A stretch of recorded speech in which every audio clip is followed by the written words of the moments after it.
Então, uma boa noite a todos, sejam muito bem-vindos ao nosso canal do YouTube. Eu sou o Cunha, um trabalhador voluntário, vinculado ao Centro Espírita Nosso Lar, que fica aqui em Pinhais, região metropolitana de Curitiba. Para iniciarmos a nossa tarefa dessa noite, convidamos todos para que juntos possamos dirigir os nossos pensamentos a Deus, nosso Pai, a Jesus, nosso Mestre amado, rogando-lhe o amparo, rogando-lhe a permissão para que tenhamos a companhia dos bons espíritos e que eles possam trazer muita luz para os nossos raciocínios, para os nossos sentimentos, a fim de que aqui possamos passar por momentos de reflexão e de aprendizado. Que assim seja. O tema proposto para essa noite, ele é extraído do capítulo número 18 do Evangelho segundo o Espiritismo, no item 13 a 15.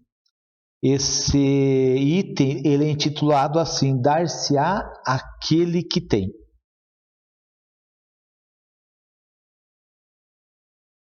Teve um momento que o apóstolo São Mateus, no capítulo 13, versículos 10 a 14,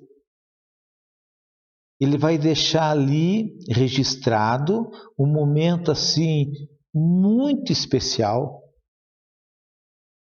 em que os discípulos eles vão fazer uma pergunta a Jesus, um questionamento.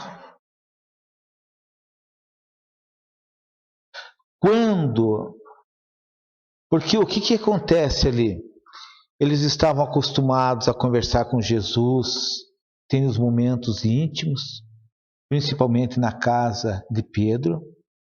Esses momentos são registrados pelo espírito Neio Lúcio no livro Jesus no Lar, também registrado pelo espírito Humberto de Campos no livro Boa Nova, que eram os momentos assim de intimidade em que esses discípulos eles podiam expor a Jesus com toda honestidade, sem nenhuma vergonha, os conflitos que eles tinham na intimidade, buscando em Jesus o esclarecimento e o consolo. E Jesus instruía. Jesus assim amorosamente conversava com eles, Jesus fazia perguntas a eles, eles respondiam, em cima das respostas Jesus dava as explicações. São livros assim belíssimos.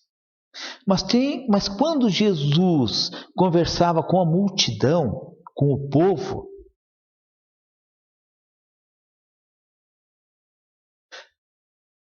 Jesus ele falava por parábolas. Como é que ele instruía o povo? Através de parábolas, que era, com certeza, a melhor técnica a ser usada naquele momento. Mas isso inquietou os discípulos, né? Conosco ele conversa de um jeito, com o povo ele conversa de outro jeito. E o que eles resolveram fazer? Perguntar para Jesus. E perguntaram: por que lhes fala por parábolas? E as perguntas que eles fizeram para Jesus: por que lhes fala por parábolas? E Jesus, né, amorosamente, vai responder. Jesus diz assim: é porque a vós, outros, vos foi dado conhecer os mistérios do reino dos céus, ao passo que a eles isso não foi dado. Então, além de Jesus responder à pergunta deles, Jesus está fazendo uma revelação a eles. Jesus está revelando algo que eles não sabiam. Jesus está dizendo assim, ó, a vós foi dado, foi concedido. A vós foi dado conhecer os mistérios do reino dos céus. Porque tem uma coisa assim, que quando nós começamos a estudar ali o Novo Testamento, a vida, a andança, as curas, os ensinamentos de Jesus, e quando nós estudamos o Velho Testamento, a gente vai perceber que o Velho Testamento ele está assentado na justiça. E que os discípulos, quando eles estão começando a interagir com Jesus, o que predomina ainda no íntimo deles, na alma deles, na consciência deles, ainda é a justiça. E Jesus vem mostrar com palavras e com as atitudes o amor. E é uma coisa tão linda isso, porque a gente fica pensando assim, ser justo é uma coisa. Tem um limite. O limite da justiça é não ser injusto. Mas qual é o limite do amor? O quanto que eu posso ser amoroso? O quanto que eu posso ser bondoso? Então a gente vai perceber que aonde a justiça pode parar, o amor pode continuar, pode avançar, pode ir muito longe, infinitamente longe. E é essa a pedagogia de Jesus, mostrar àqueles homens que tinham a intenção do bem, o desejo do bem, as possibilidades do amor. E aí, através deles, mostrar para toda a humanidade, para todos nós, quais são as possibilidades do amor. O quanto que o amor constrói, edifica, educa, ilumina, consola, ampara, socorre, ajuda, eleva. Então Jesus diz assim, a vós foi dado, foi concedido conhecer os mistérios do reino dos céus. E tem um detalhe. Toda vez que nós recebemos uma concessão divina, que todos nós recebemos, e eles tinham recebido uma, que era começar a conhecer os mistérios do reino dos céus, que Jesus vinha mostrar em toda a sua missão, eles não tinham ideia. Porque diante dessa concessão, como é que eles iriam retribuir ao Cristo, retribuir a Deus a concessão recebida? Eles se tornariam grandes trabalhadores de Jesus. Grandes trabalhadores. Trabalhadores fiéis até o final. E são trabalhadores do Cristo até hoje. Então Jesus diz, a vós foi concedido, a eles não. A eles isso não foi dado, essa concessão é para vocês, não é para eles. E aí Jesus justifica isso. Jesus diz assim, porque aquele que já tem, mais se lhe dará. E ele ficará na abundância. Então imagina, aquele que mais tem, mais será dado e ele ficará na abundância. Aquele, entretanto, que não tem, mesmo que tem, se lhe tirará. Nele se cumpre a profecia de Isaías quando diz, ouvireis com os vossos ouvidos e nada entendereis. Olharei com os vossos olhos e nada vereis.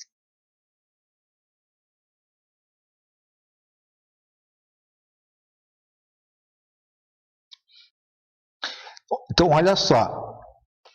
Por isso é que lhes falo por parábolas, porque vendo nada veem e ouvindo nada entendem e nem compreendem. Eu fico pensando assim, né? Às vezes eu fico tentando me avaliar quando eu ouço as parábolas de Jesus, ou eu leio as parábolas de Jesus, o que eu já consigo entender. E eu percebo assim que é tão pouquinho ainda. Que é tanto para se entender, tanto para se compreender. Eu fico assim, imaginando o trabalho, o quanto que eu tenho que trabalhar no campo do pensamento, do sentimento, para conseguir entender as parábolas de Jesus. O quanto que eu preciso desenvolver dignidade nos meus ouvidos para compreendê-las. E eu preciso ter o olhar, não esse olhar aqui, mas o olhar espiritual para enxergar, para ver. Lá São Marcos, no capítulo 4, versículos 24 e 25, ele também faz um comentário muito interessante. Ele diz assim, o São Marcos: tende muito cuidado com o que ouves, porquanto usarão para convosco da mesma medida de que vos houverdes servido para medir os outros, e ainda se vos acrescentará. Pois ao que já tem, dar-se-á, e ao que não tem, até o que se tem, lhe tirará. Tá, para a gente entender um pouquinho essas duas passagens de Jesus, o que o Kardec faz? Abaixo dela, ele vai colocar uma mensagem que ele recebeu de um espírito muito evoluído, que pertence à falange dos espíritos da verdade, que são aqueles espíritos que já compreendem o pensamento do Cristo e já conseguem vivenciá-lo. Está abaixo dessa mensagem, no capítulo 18, no item 15. E quem assina essa mensagem, o espírito que assina, ele assina com humildade, muita humildade. Ele ensina assim: um espírito amigo, oculta o seu nome,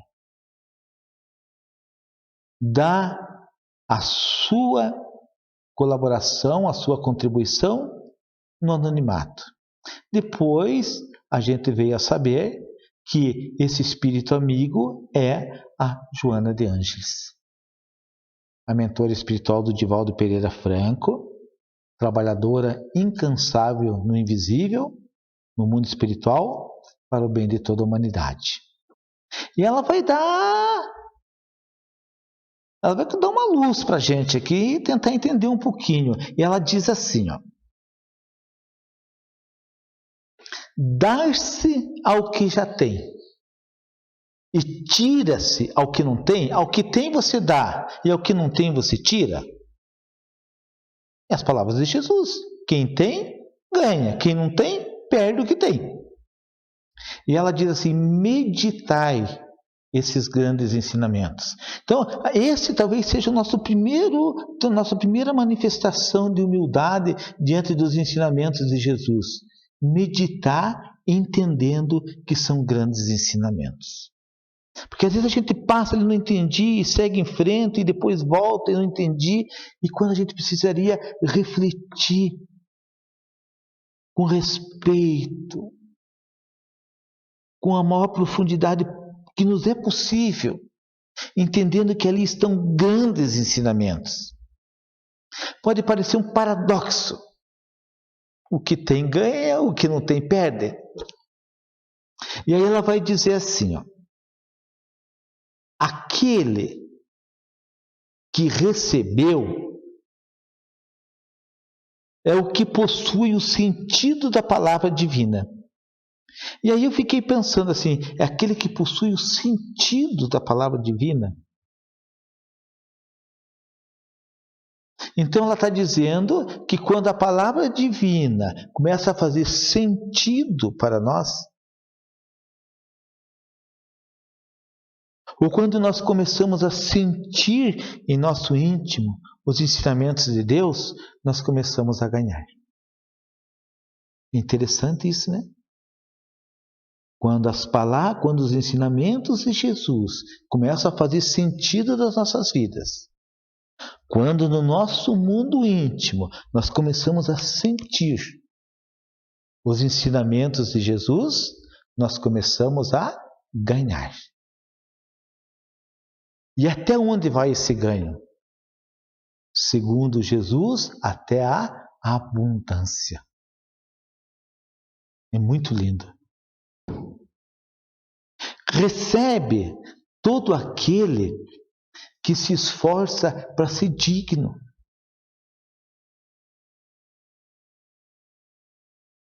Para ser digno. Para ser cristão. Para ser homem do bem. Para aprender a amar. Para viver do trabalho honesto. Porque se a gente pensar no tamanho do amor de Jesus, o amor de Jesus ele é misericordioso. Ele é cheio de misericórdia. E quando nós começamos a viver com essa dignidade, existe dentro de nós um crescimento que é quase uma explosão, que é a explosão do bom ânimo. Sabe aquele ânimo? O ânimo para estudar, o ânimo para trabalhar, o ânimo para servir, o ânimo para lutar contra as imperfeições. Algo acontece, não é nosso, vem de cima. É um ganho, e um ganho maravilhoso.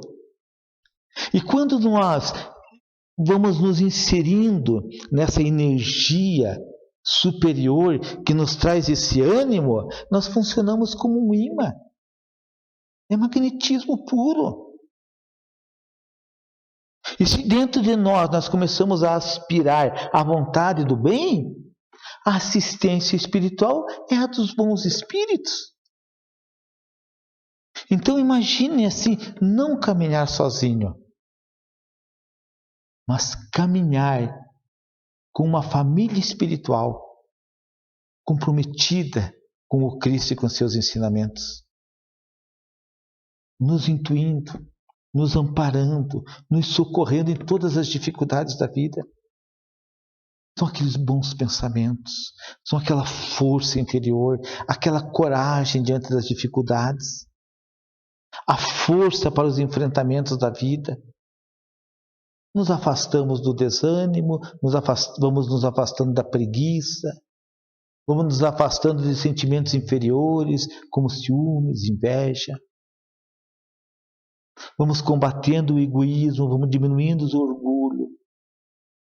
É como se a gente fosse, a Joana até dá esse exemplo, como se a gente fosse subir um monte, e ela chama esse monte de uma montanha santa, que é a montanha das virtudes. Para subir qualquer montanha dá trabalho. Tem que ter resistência, tem que ter força, tem que ter ânimo. Então, imagine só a quantidade de ganho que nós temos, que passamos a ter a partir do momento que os ensinamentos de Jesus passam a fazer sentido em nossa vida.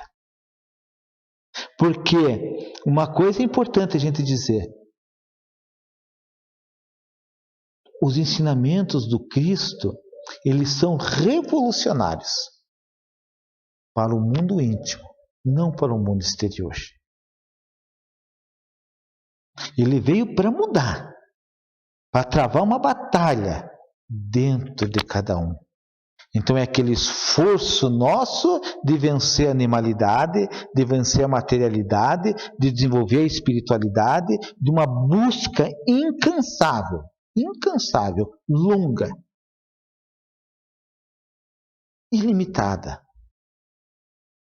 É ser um discípulo, um aprendiz do Cristo numa condição definitiva. Nunca mais deixar de ser um aprendiz do Cristo. A Joana chama isso de a montanha santa. Só que todos nós estamos fazendo. E ela fala que quando chegarmos ao cume, aí virá o repouso e o labor. Tira-se ao que não tem ou que tem pouco.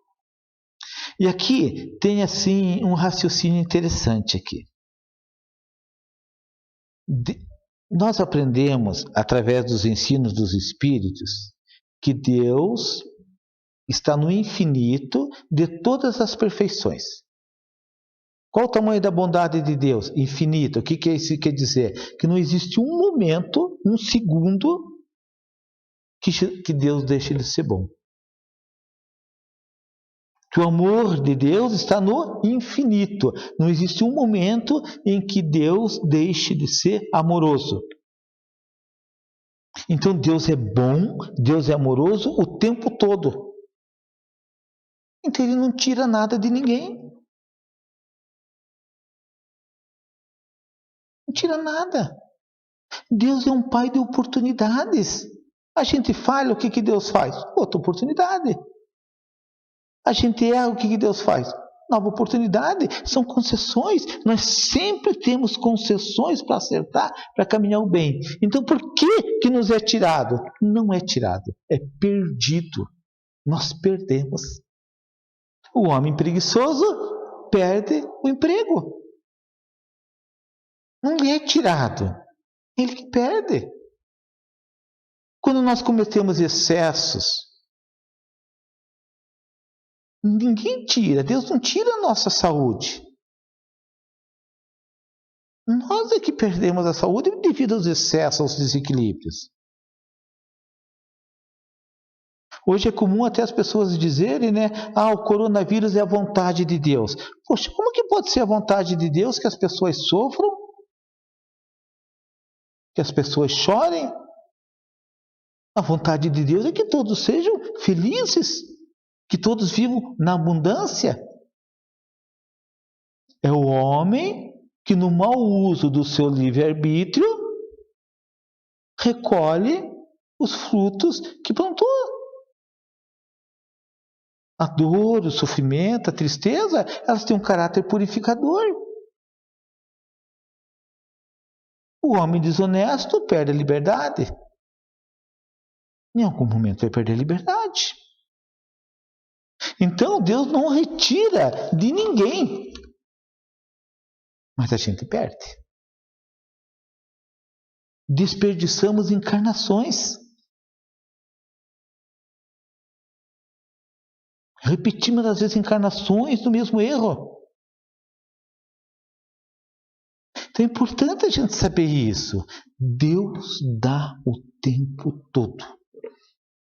Deus é bom o tempo todo. Deus é amor o tempo todo. A questão é eu enxergar as oportunidades que Deus está me dando. É ter os olhos de ver. Então, às vezes, a gente se queixa ou reclama, ou se considera até insatisfeito em verdadeiras concessões divinas. Quer ver exemplos bem simples? Nós reclamamos do corpo que temos. Nós reclamamos da família que temos, do lar que habitamos. Nos sentimos insatisfeitos com o povo em que fomos colocados, e são verdadeiras concessões divinas, porque nós não tínhamos merecimento para ter um corpo saudável, e Deus nos dá. E Deus nos concede família, e nos concede um lar, e nos concede que estejamos inseridos num contexto social. Então, quando nós enxergamos as concessões, as oportunidades, e através do esforço começamos a aproveitar, ganhamos. Força, coragem, ânimo, amparo, assistência, socorro dos bons espíritos. Vamos subindo, vamos melhorando, vamos trabalhando no nosso mundo íntimo para nos tornarmos criaturas melhores. Mas quando não vemos, quando não ouvimos, nós não damos conta de cuidar com carinho e com respeito do que Deus nos dá. Para encarnar tem que ter pai e mãe. E às vezes nós não temos o olhar de gratidão e nos damos assim ao descaso de não cuidar deles, de nos queixarmos deles, até de maltratá-los, abandoná-los.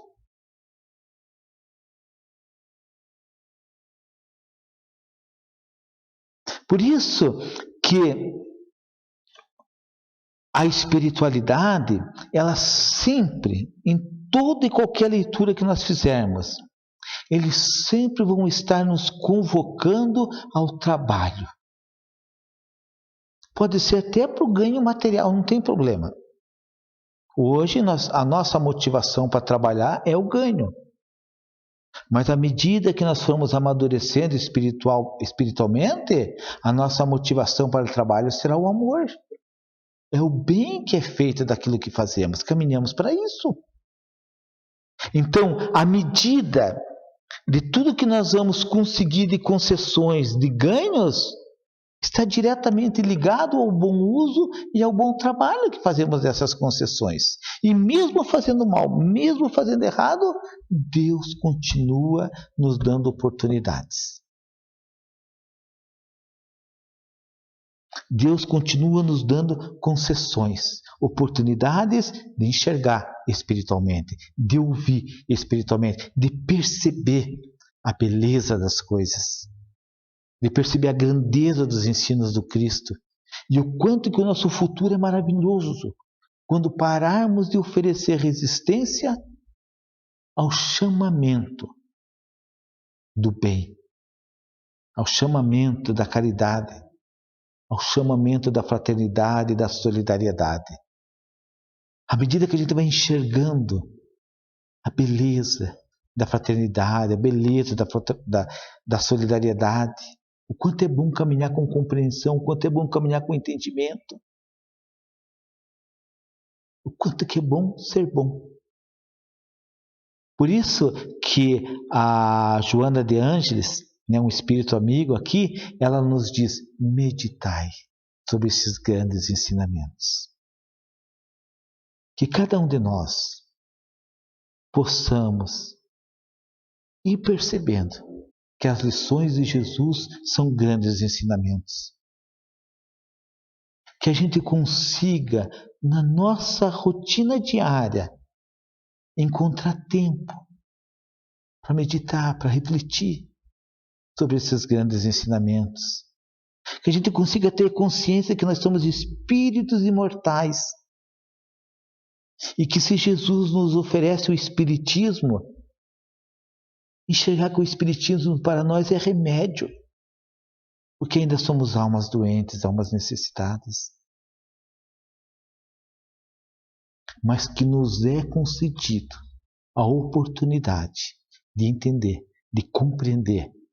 E nos é concedida as oportunidades de vivenciarmos e de praticarmos aquilo que já conseguimos aprender. Assim, agradecidos a Deus, nosso Pai, agradecidos a Jesus, nosso Mestre, a companhia dos bons espíritos, rogamos que Deus envolva a todos em muita luz e muita paz, e que a noite de sono seja repleta de muito amparo e de muito socorro espiritual. Que Deus nos abençoe.